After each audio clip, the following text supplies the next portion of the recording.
Biglang napaisip si Mara, may mga alaala na pumasok sa isip niya.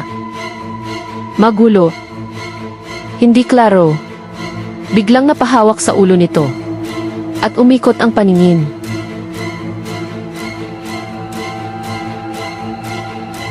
At biglang nagdilim ang paligid. At sa isang iglap, ang mga alaala ay bumuhos sa isip ni Mara. Sigaw. Basag na salamin. Dugo sa sahig. At ang sarili niyang katawan nakahandusay sa harap ng salamin. Unti-unting bumalik ang liwanag. At ngayon, malinaw na. Ang babaeng nakikita niya na nasa salamin. Siya ang buhay. At si Mara ay ang totoong nasa kabilang dimensyon. Napaatras si Mara, nanginginig. Hindi totoo yan. Ako ang totoo. Pero habang sinasabi niya iyon, napansin niya. Hindi na siya makita ng babae sa salamin.